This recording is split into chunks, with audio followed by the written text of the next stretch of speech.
My sister stood on my porch with 3 car seats stacked in the back of her hatchback, a diaper bag over one shoulder, and she said, "Give me an hour, Marin, just 1 hour, I need to think." That was 12 years ago. 3 months ago, a process server handed me an envelope with her name on the return address, and inside it, she was suing me for custody of the same 3 children she never came back for. Welcome to Sweet Payback Stories. Tonight's story begins with something that looked, for a moment, like an ordinary family favor the kind sisters do for each other without a second thought. It ends with a letter my sister wrote and never sent, and a courtroom that finally read it out loud for her. My name is Marin Ellis. I'm 38 years old, and I teach high school biology in the same town I grew up in. I want to tell you about that our first, because everything else in this story only makes sense once you understand how ordinary it felt at the time. It was a Tuesday evening in September, the kind of early fall evening where the light goes gold and lazy around 6 o'clock, and I was grading lab reports at my kitchen table when Kyla's car pulled into my driveway too fast, gravel spitting under the tires. She came up the walk already talking before I'd even opened the door, saying she just needed a little space, that things with her and the kids' father had gotten bad again, that she couldn't think straight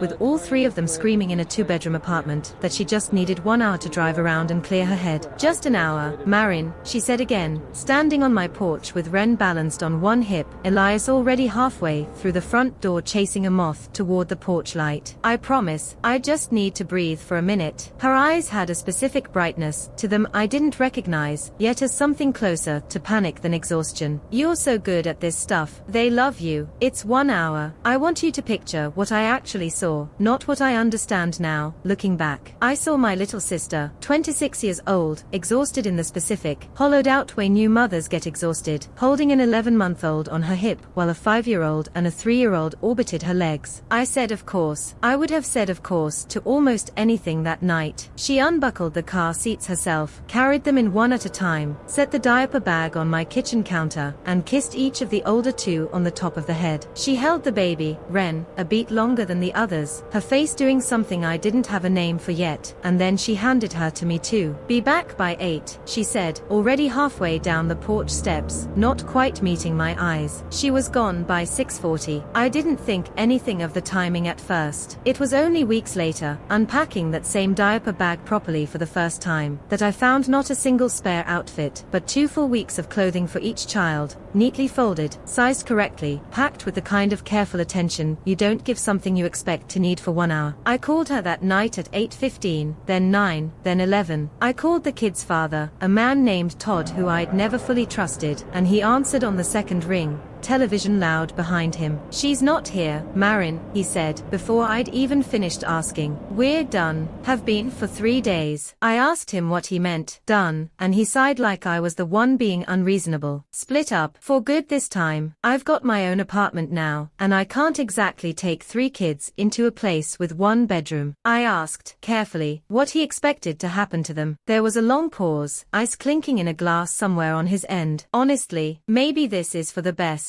You keep them a while, let Kyla figure herself out. You're better at this than either of us anyway." He hung up before I could tell him that wasn't an answer. I sat on my kitchen floor that night with a sleeping baby on my chest and 2 older kids finally quiet in front of a cartoon, and I understood, slowly, the way understanding arrives when you're too tired to fight it, that the hour was never actually an hour at all. I want to be honest about the years that followed, because I think it matters for what comes later. I was 26 myself that year, unmarried, renting a 2-bedroom house on a teacher's salary that had never once been built to support 4 people. I didn't hesitate, not really, not in any way that shows up cleanly in a story like this one. I enrolled Elias in kindergarten within a week. I figured out formula and daycare subsidies and a work schedule that let me be home by 4. I learned the hard way which of my colleagues would cover class on 10 minutes notice when a school called about a fever. I became, without ever formally deciding to, the only parent 3 children had left. Kyla called sometimes in those early months, brief, guilty calls where she'd ask how they were doing and cry a little and promise things were getting better, that she just needed a little more time. The calls got further apart. By the 2nd year, they'd nearly stopped. I want you to sit with that number for a second, the way I've had to sit with it for over a decade. decade. 2 years. That's roughly how long it took for my sister's promised hour to quietly, without any single dramatic conversation, become a permanent arrangement that nobody ever formally agreed to out loud. I never filed for legal guardianship, and I've asked myself many times over the years why not. Part of it was money, the kind of legal process that costs more than a young teacher has sitting around. Part of it, if I'm honest, was a stubborn hope that filing paperwork would somehow make the arrangement feel too permanent, too final, when some small part of me kept expecting my sister to walk back through that door and want to be a mother again. I told myself I was protecting the possibility of her return. Looking back, I think I was protecting myself from admitting how completely she'd already left. There's a particular kind of self-deception available to people who love someone unreliable, a way of keeping the door unlocked long after you've stopped honestly expecting anyone to walk through it, because locking it feels like giving up on them completely, and giving up on your own sister isn't a decision most people are built to make cleanly. I remember specific years more than others. The year Elias broke his arm falling off the monkey bars, and I sat in the emergency room signing consent forms as his aunt, watching a nurse's eyebrow lift slightly at the mismatch between the paperwork and the way he called me mom, without hesitation. The year Priya asked, out of nowhere at bath time, whether her real mom was ever coming back, and I told her the truth as gently as I knew how, that I didn't know, that some grown-ups have a hard time with things kids don't always understand, and that it wasn't anything Priya had done wrong. The year Ren turned 5 and asked me to sign her kindergarten Mother's Day card, and I hesitated for exactly 1 second before I did, because by then the word had simply become true in every way that mattered except the legal one. The years that followed were, in the way that raising children always is, both exhausting and quietly, fiercely good. I remember the specific exhaustion of that first winter, learning to hold a bottle and grade essays at the same time, learning which cry meant hungry and which meant something else entirely, falling asleep some nights still wearing my work clothes with Ren asleep on my chest. Elias grew into a serious, watchful boy who read constantly and asked questions that made my fellow teachers laugh, because he sounded more like a colleague than a kid, once asking our school librarian, at age 7, whether she thought Darwin would have revised his theory if he'd lived to see modern genetics. Priya, the middle one, was chaos and sunlight in roughly equal measure, the kind of child who narrates her own life out loud to anyone nearby, who once informed an entire grocery store checkout line, unprompted, that she was going to be a marine biologist and also possibly a princess,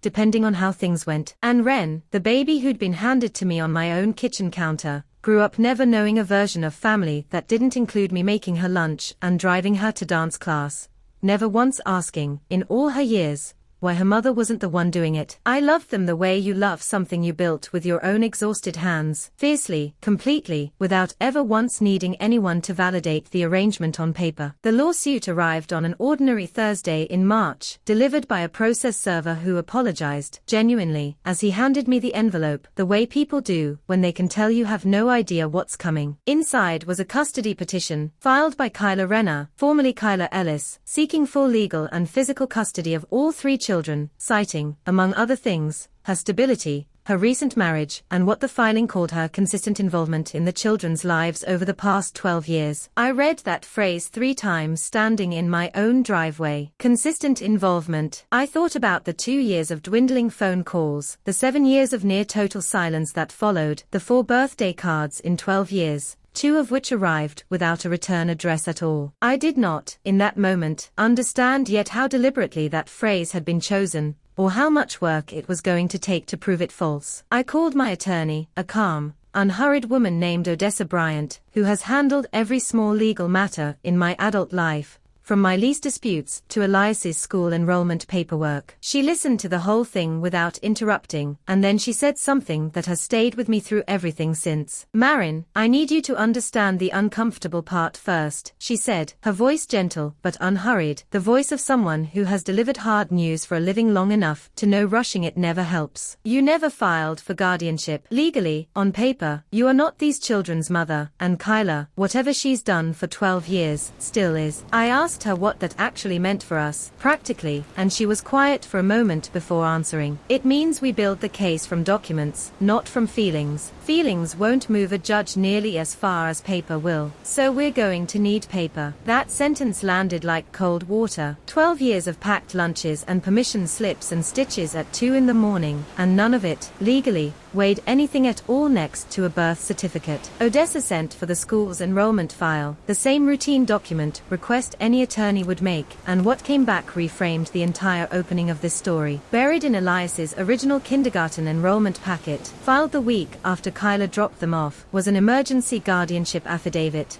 submitted under Kyla's own name, stating that the children's mother was deceased and that Marin Ellis was their surviving legal guardian by default. I read it standing in Odessa's small conference room, the fluorescent light humming overhead, and I had to read the sentence 3 times before it fully landed, because the deceased mother the affidavit described was Kyla herself, describing herself, in the past tense, as gone. Kyla had never told me this document existed. She had, apparently, called the school district herself, weeks after leaving, and arranged for this affidavit to be filed so the children could be enrolled without me needing formal guardianship papers at all. I sat in Odessa's office holding a photocopy of my sister's own signature, declaring herself dead on paper 12 years before suing me for having raised her children in the informal arrangement she herself had engineered. I want you to understand what that discovery actually did to me, because it wasn't relief, not yet. It was a colder, more disorienting kind of clarity. My sister hadn't simply drifted away out of grief or overwhelm, the story I'd told myself for over a decade to make her absence bearable. She had, at some point early on, made a deliberate, documented decision to make her own absence permanent and invisible, and now, 12 years later,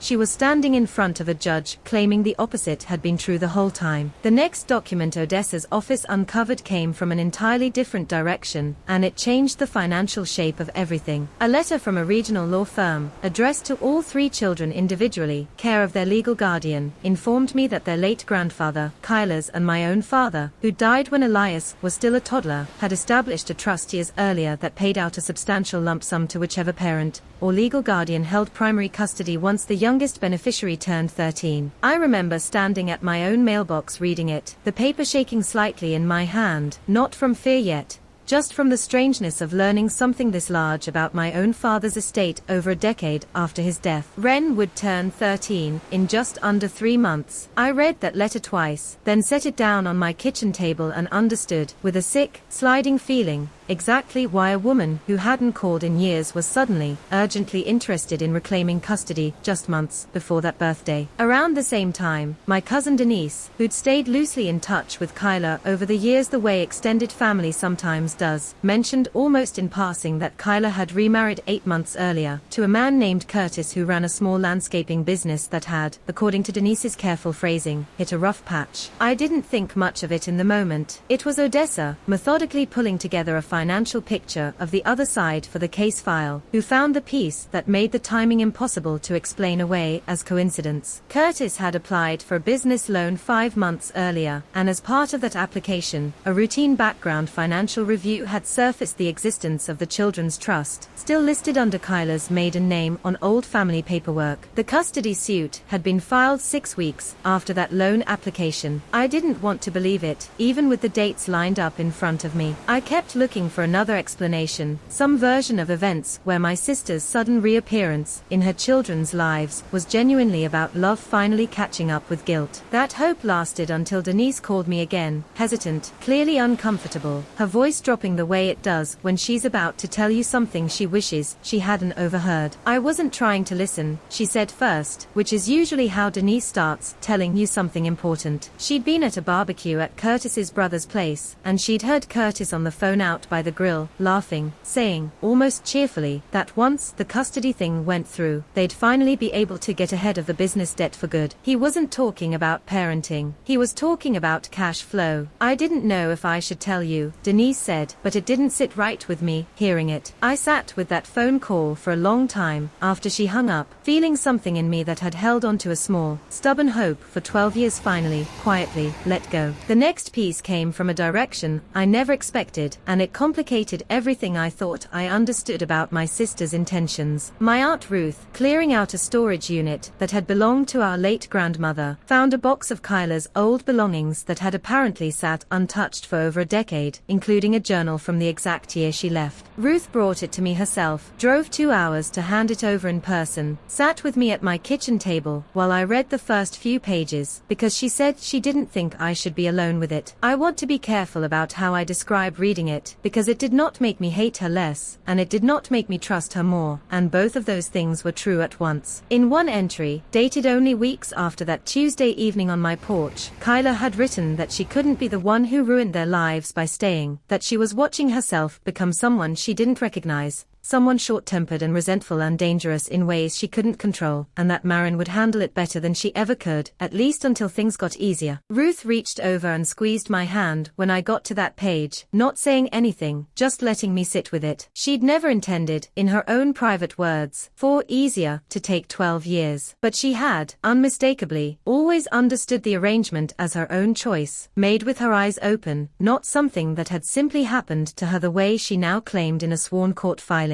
Reading that journal, I felt the story split into two versions running side by side, one where my sister was a calculated, undeserving stranger chasing a trust fund payout, and another where she was a frightened, genuinely overwhelmed young woman who made an impossible choice and then spent over a decade unable to find her way back to correcting it. Both of those women, it turned out, were about to show up in the same courtroom, and I still don't know, even now, exactly where the line between them actually falls. Around the same time, strange, small things started happening around my house that I couldn't immediately explain. A car I didn't recognize parked across the street for several evenings in a row, a man behind the wheel who always seemed to be checking his phone whenever I glanced his way. My neighbor Phyllis mentioned, almost as an aside while we were both out at our mailboxes, that a man had stopped to ask her some questions about the family at the Blue House, specifically whether the kids seemed happy, whether she'd ever seen or heard anything concerning. I told him you were the best thing that ever happened to those children, Phyllis said, patting my arm, but I didn't like the way he was writing things down, like he already had his answer before I opened my mouth. It took me 2 more weeks and a conversation with Odessa to understand what was happening. Curtis had hired a private investigator, not to help locate or evaluate the children's well-being in any neutral sense, but specifically to build a file on my parental fitness, the kind of document a custody case uses to argue the current guardian is unfit, regardless of 12 years of report cards and pediatrician visits that said otherwise. The investigator's own discovery filing, when Odessa's office finally obtained it as part of the case, contained something I hadn't been looking for and couldn't have anticipated. Buried in a section cataloging guardian communication history, it referenced letters. My letters, because here is something I haven't told you yet. 4 years, I wrote to Kyla, 4 or 5 times a year at first, then less often as time went on. Updates about the kids, school photos, small moments I thought she deserved to know even if she couldn't be present for them. I wrote about Elias's first lost tooth, about Priya's obsession with a stuffed octopus she refused to sleep without, about the first time Ren said a full sentence, sitting in her high chair, announcing to the whole kitchen that the dog was very silly. I sent them to our mother's address, since I never had a reliable one for Kyla herself, and for over a decade I believed, because our mother told me so, that Kyla had asked for the letters to simply be returned unopened, that reading them was too painful for her.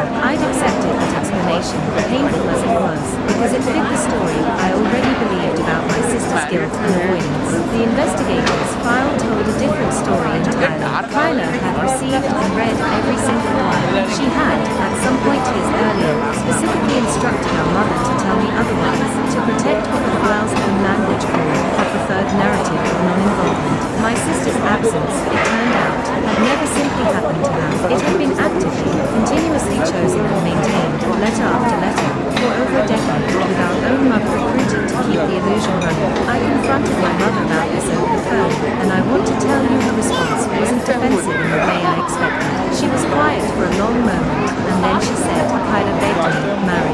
She said reading about her life she'd given up was going to break her completely, and I believed her. Her voice cracked slightly. I had 2 daughters, and one of them seemed like she was standing at the edge of something, and I made a choice about which one needed protecting all that week. I'm not proud of it, but I'd probably make the same choice again, if I'm being honest with you, and I'm sorry for that too. I understood the impulse. I still don't fully forgive it. 12 years of believing my letters had gone unread had shaped how gently I'd always spoken about Kyla to the children, how much room I'd left open in my own heart for her eventual return. Learning she'd read every word and simply chosen silence anyway closed something in me that had stayed open far longer than it probably should have. It was Elias, 17 now, tall and serious in the way he's always been, He changed the shape of the case entirely, and he did it without anyone asking him to. He came to me one evening with a show box I'd never seen before, worn soft at the corners, and set it on the kitchen table between us without quite looking at me.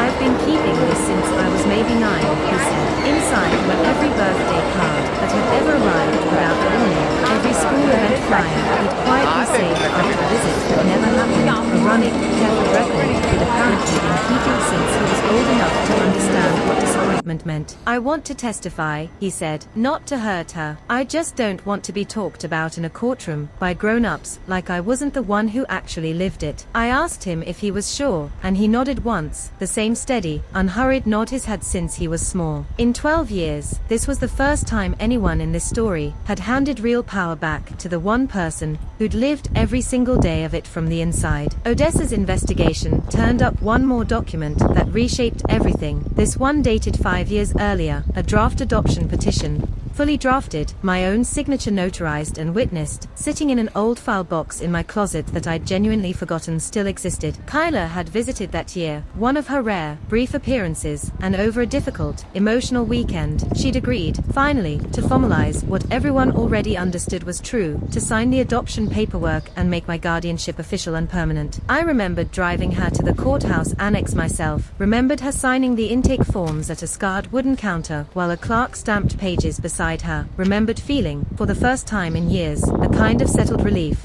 the specific relief of watching a door that had been swinging loose for years finally, quietly close. She left with a copy of the final petition to review before the formal signing appointment 2 weeks later. She hugged me tight in the parking lot that day and said, I should have done this years ago. She never returned it. She never called to reschedule. When I tried her number 3 weeks later, it had already been disconnected. The blank signature line on that draft petition, 5 years old, sitting quietly in my closet the entire time, was its own kind of evidence, proof that even Kyla herself had once agreed, in writing, that this arrangement should be made permanent, before quietly, wordlessly, walking away from finishing it. A social worker's old case file surfaced next, from a welfare check the school had requested years earlier after Priya mentioned, innocently, in a classroom discussion about family trees, that she didn't really remember her mom.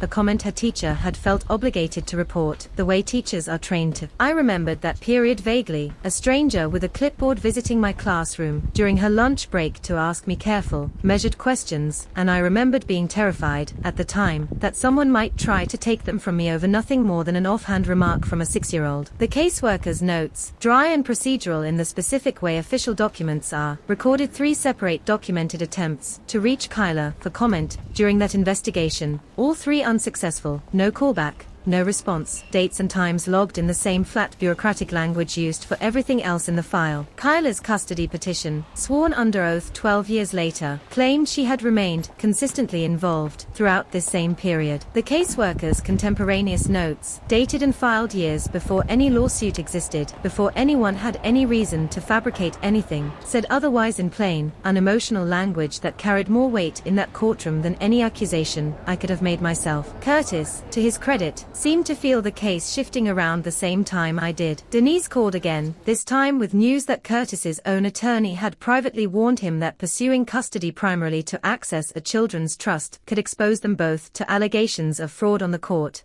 The serious legal risk neither of them had fully weighed when this began as, in Curtis's mind, a straightforward financial fix. Denise said there'd been a fight, loud enough for a neighbor to mention it, Curtis pushing to drop the whole thing, saying, according to what filtered back to Denise, this isn't worth prison, Kyla, nothing is, and Kyla refusing, digging in the way people do when backing down would mean admitting the whole thing had never really been about the children at all. The two of them further apart than they'd been since the wedding 8 months earlier. I felt, hearing that, something I hadn't expected to feel toward my sister in the middle of all of this. Not quite sympathy, something closer to recognition, watching another version of the same trap close around her, a marriage that had partly been built on a promise she could no longer deliver. The final document, the one that effectively ended the case, came from the same storage unit box my aunt had found months earlier, one my aunt hadn't initially thought to mention, because it looked, at first glance, like nothing more than a folded, unsent letter tucked into the back pages of that same old journal. It was addressed to me, dated 8 years earlier, written in Kyla's handwriting. Signed at the bottom with her full name, the ink slightly faded, but every word still legible. Ruth found it while looking for something else entirely, a recipe card, of all things, and called me the moment she realized what she was holding. In it, Kyla wrote, plainly and without excuse, that she was formally relinquishing any claim to raising them, that she understood what that meant and chose it anyway, and she asked me, if the day ever came where the kids wanted the truth, to please just let them believe she had tried, because she couldn't bear for them to know how easily she'd let go. She had written it, and then, for reasons none of us will ever fully know, never sent it, folded instead into a journal and boxed away in a storage unit for 8 years, waiting, unread, for exactly the moment when it would matter most. Entered into the court record, that letter did what no argument from Odessa or testimony from Elias alone could have accomplished cleanly. It was Kyla's own handwriting, her own signature, her own words, directly and irreconcilably contradicting the sworn claim of consistent involvement her entire custody petition had been built on. The hearing itself, when it finally came, was quieter than I expected a moment like that to be. The courtroom smelled faintly of old carpet and coffee, fluorescent light flattening everyone's face into the same tired shade. Kyla sat across the room in a grey blazer that looked new, purchased, I imagine, specifically for this appearance, and she did not look at me during most of it, only at the judge, and occasionally, briefly, at Elias, who sat beside me with the worn showbox resting on his knees like something he needed to physically hold on to. Odessa stood when it came time, and read the letter slowly, without embellishment, letting Kyla's own words do whatever they were going to do without any help from a lawyer's performance. I am formally relinquishing any claim to raising them, Odessa read, her voice steady and unhurried in the quiet room. I understand what that means, and I choose it anyway. She paused there, just long enough for it to sit in the air. When Odessa read the unsent letter aloud into the record, I watched my sister's composure finally, completely break, not in the performative way I might have once expected from her, but in a small, private collapse, her hand coming up to cover her mouth, her shoulders curling inward, a woman confronted with her own handwriting from 8 years earlier telling a truth her lawsuit had spent months trying to erase. Her attorney reached over and touched her arm once, briefly, and she didn't seem to notice. Kyla's own attorney, to his credit, didn't try to argue the letter away once it was entered, and I think even he understood by then that there wasn't a version of this that survived it intact. When the judge asked Kyla directly, gently, whether she had anything she wanted to say before a ruling was entered, she was quiet for a long moment, looking down at her own hands folded in her lap. I meant to send it, she finally said, her voice thin and unsteady, not really addressing the judge at all anymore, looking instead somewhere past me, toward Elias. I meant to send a lot of things I never sent. It was the closest thing to an honest sentence I'd heard from her in 12 years, and it arrived far too late to change anything the court still needed to decide. The judge granted me permanent legal guardianship of all 3 children, without much additional debate, the documentary record having done most of the work by then. I asked Odessa, before the final order was entered, whether we could also formally address the trust, and together we petitioned to have its terms restructured, at my request, so the payout upon Ren's 13th birthday would go directly into education accounts held in each child's own name, untouchable by any custodial adult, removing entirely the exact incentive that had brought us all into that courtroom in the first place. Odessa looked at me for a long moment when I first suggested it, the way she does when she's deciding whether to talk a client out of something. You could keep that money for yourself, Marin, she said. 12 years of raising them alone, nobody would blink. I told her I didn't want to win a fight over money that had never actually been about the children to begin with. I wanted to make sure nobody could ever have that fight again, not me, not Kyla, not anyone who might someday look at 3 kids and see a number instead of a family. She nodded and didn't argue further, and I think some part of her respected it more for not needing to be argued into it. There's a particular kind of quiet that settles over a house once a legal fight like this one finally ends, different from the quiet that came before it, less like relief, and more like a held breath finally allowed to release all the way. I remember the first ordinary Tuesday, after the final order was signed, making dinner while Priya argued with Ren about whose turn it was to set the table, Elias doing homework at the kitchen counter with his headphones half on, and I stood at the stove for a moment just listening to the specific, unremarkable noise of my own family, and understood that this the sound of 3 kids bickering over silverware in a kitchen that was legally, finally, entirely mine to claim, was the whole of what I'd actually been fighting for the entire time. Not a verdict, not vindication, just the right to keep doing exactly what I'd already been doing for 12 years, without anyone ever being able to threaten to take it away again. I want to tell you the ending is a clean one, the kind where a sister disappears from the story entirely and everyone moves on lighter for it. But that isn't quite true, and I think the true ending matters more. Elias, now able to make some choices of his own, decided, on his own terms, to allow his mother limited, supervised contact, a decision he explained to me carefully one evening, sitting on the back porch steps, not as forgiveness exactly, but as his own need to know her a little, on his schedule instead of hers, for once. I just want to be the one deciding, for once, he said, and I told him that seemed like exactly the right reason. Priya and Ren, when asked, both quietly declined, Priya saying simply that she didn't feel like she was missing anything,